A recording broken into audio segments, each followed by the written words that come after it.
সরকার বাড়ির বড় ছেলে অবিবাহিত শৈলেন সরকার ছিলেন খুবই ভালো মানুষ। বাড়ির সবাই যেমন ওনাকে ভালোবাসতেন, তেমন ভক্তি শ্রদ্ধাও করতেন। বাড়ির বড় ছেলে বলে ওনার মা বরদা সুন্দরী আর বাবা তারকেশ্বর সরকার খুব ভালোবাসতেন। ওনার হাতে সরকার বাড়ির দায়ভার দিয়ে আগে বরদা সুন্দরী, বড় তারকেশ্বর বাবু অমৃতলোক যাত্রা করেন। উনি খুব যত্ন সহকারে ওনার অন্য ভাই বোনদের প্রতি দায়িত্ব পালন করেন। একে একে 4 বোনের বিয়ে দিয়ে গোত্রান্তর করেন, পরে ভাই দুটোর বিয়ে দিয়ে বাড়িতে লক্ষ্মী আনেন। ভাইদের সাথে ভাই বউরাও ওনাকে অনেক বেশি শ্রদ্ধা করেন। এক কথায় সুখের সংসার এই সরকার পরিবার। এই দোতলা সরকার বাড়ি ছিল আগেকার আমলের বাড়ি। শৈলেন বাবুর জন্য দোতলার দক্ষিণ খোলা একটা ঘর বরাদ্দ ছিল, যেটাতে উনি একাই থাকতেন। সেই ঘরের একদিকে একটা সেগুন কাঠের আগেকার আমলের সুন্দর ডিজাইন করা খাট আছে।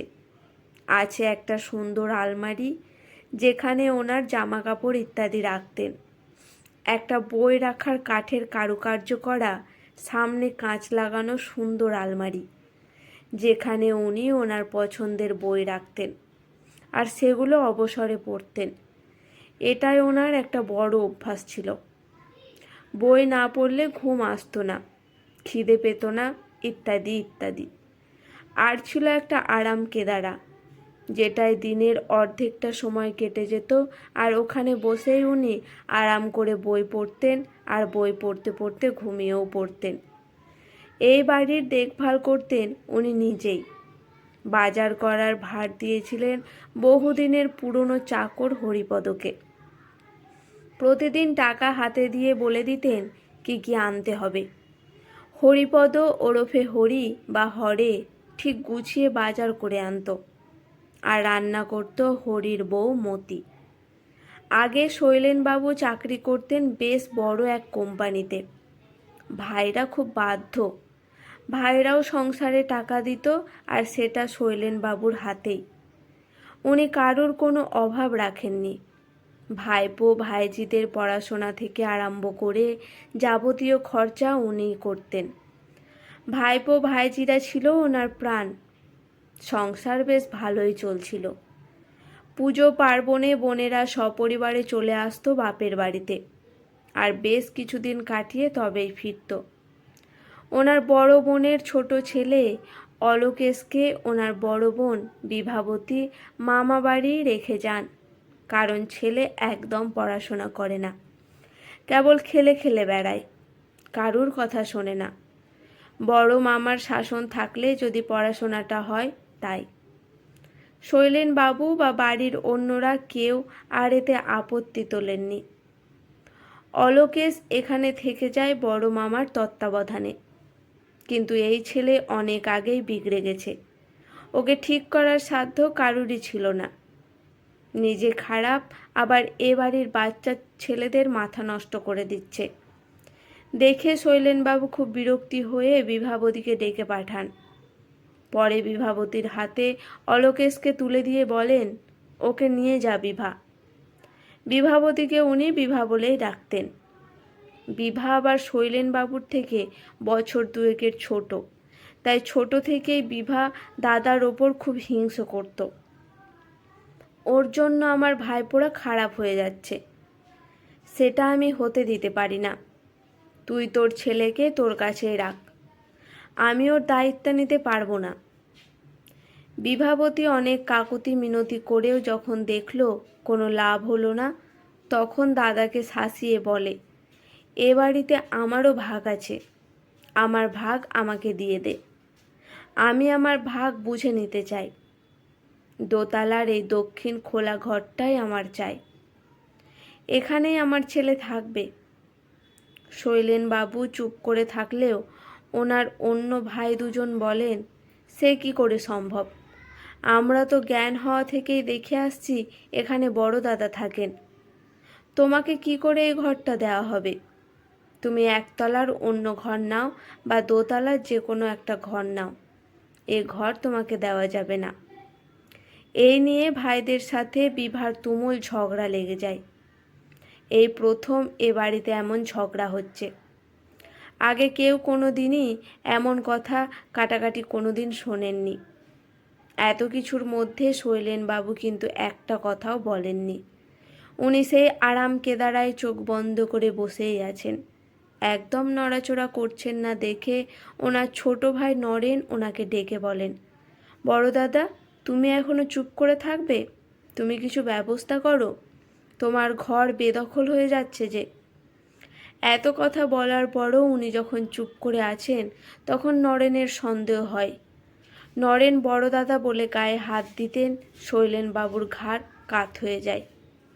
নরেন দা দা বলে চিৎকার করে ওঠেন। ডাক্তার ডাকা হয়, কিন্তু ডাক্তার বলেন উনি হার্ট অ্যাটাকে মারা গেছেন। বাড়ির সবাই তারস্বরে কেঁদে ওঠে। আগে যখন ওদের বাবা মারা যান তখন পিতৃবিয়োগের ব্যথা ওনারা বুঝতে পারেননি। আজ সত্যি সত্যি ওদের পিতৃবিয়োগ হলো।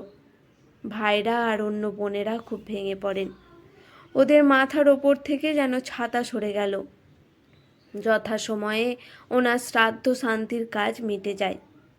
শৈলেনবাবুর ভাইরা অলোকেশকে এ বাড়িতে থাকতে দেননি। বিবাহ লজ্জায় আর ভাগ চাননি, ছেলেকে নিয়ে চলে যান। এখন এই ঘরের নরেনের একমাত্র ছেলে শাম্ব, যাকে শৈলেনবাবু খুব ভালোবাসতেন, সে মাঝে মধ্যে ঢোকে আর ওনার ব্যবহার করা জিনিসগুলোতে হাত দিয়ে ওনার স্পর্শ অনুভব করে আর কেঁদে ভাসায়। ওনার ভাইরা এই ঘরের কোনো জিনিস সরাননি, ঠিক যেমন ছিল তেমনই রেখেছেন। ওনারা মনে করেন এই ঘরে আর ঘরের জিনিসপত্রের মধ্যে শৈলেনবাবু এখনও জীবিত আছেন। আরাম কেদারাটা ওনার খুব প্রিয় ছিল। ওটাতে হাত দিয়ে শাম্ব খুব কাঁদে। ওনার আলমারিটাও কেউ কোনো দিন খুলেও দেখেননি। শৈলেনবাবু মারা গেছেন বছর পার হয়ে গেল। এখনও ভাই বোনেরা, ভাইপো ভাইজিরা ওনার অভাব অনুভব করেন। শৈলেনবাবুর মেজ ভাই সনদের মেজ মেয়ে কৌশম্বীর বিয়ে। বাড়িতে আবার আনন্দের পরিবেশ। সবাই বিয়ের কাজের ভাগ করে নিয়েছেন। শৈলেনবাবুর ঘরটাও পরিষ্কার পরিচ্ছন্ন করা হচ্ছে। শাম্ব নিজে এই ঘরের ঝুল ছেড়েছে, সমস্ত আসবাব মোছামুছি করেছে, তাই একটু ক্লান্ত হয়েই শৈলেনবাবুর আরাম কেদারায় একটু বসে পড়ে শাম্ব। আর বসতেই চোখে যত রাজ্যের ঘুম চলে আসে। হঠাৎ ঘুমিয়ে শাম্ব স্বপ্ন দেখে শৈলেনবাবুর। উনি যেন শাম্বর মাথায় পরম স্নেহে হাত বুলিয়ে দেন আর বলেন, কষ্ট হলো সোনা, মতিকে বললি না কেন? পরে বলেন, আমি মরেও শান্তি পাচ্ছি না রে সোনা, আমার যে সব কাজ সম্পন্ন করা হয়নি, তুই আমার কাজটা করে দিয়ে আমাকে মুক্তি দে সোনা। উনি বলেন, এই আরাম কেদারার ডান দিকের হাতলের ভেতরে একটা হীরের আংটি, একজোড়া সোনার বালা, দুজোড়া কানবালা আছে, আর বাদিকের হাতলের মধ্যে 4 জোড়া সোনার চুড়ি, 2টো সীতাহার আছে। এগুলো অলোকেশের ভয়ে এখানে লুকিয়ে রেখেছিলাম, কিন্তু হঠাৎ করে চলে আসার জন্য তোদের বলে আসতে বা দিয়ে আসতে পারিনি। এগুলো সবই তোদের ঠাম্মির ছিল। ওখানে একটা লিস্ট করা আছে কাকে কোনটা দিতে হবে। এগুলো বের করে মেজ জেঠুর হাতে দিয়ে বলবি সবাইকে যেন ঠিকঠাক মতো ভাগ করে দেয়। আমি যে মরেও শান্তি পাচ্ছিলাম না রে সোনা, তুই কিন্তু বের করে নিস। বলেই উধাও হয়ে যান। শাম্বর ঘুম ভেঙে যায়। ধর্মর করে উঠে দাঁড়িয়ে স্বপ্নের কথা চিন্তা করতে করতে কেঁদে ফেলে। পরে সত্যি সত্যি আরাম কেদারা 2টো কাঠের প্যাঁচ দেওয়া হাতল খুলে সব জিনিসগুলো পাওয়া যায়।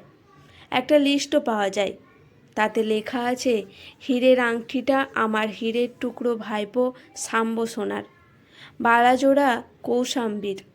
এই গয়নার ভাগে ওনার 4 বোনের আছেন, আর আছে ওনার প্রিয় ভাইপো ভাইজিরা। এখনও এই সরকার বাড়িতে শৈলেনবাবুর আরাম কেদারাটা তেমনভাবেই রয়েছে, কিন্তু ওনার অস্তিত্ব আর কেউই কোনো দিন অনুভব করেননি, এমনকি ওনার আদরের শাম্ব সোনাও নয়।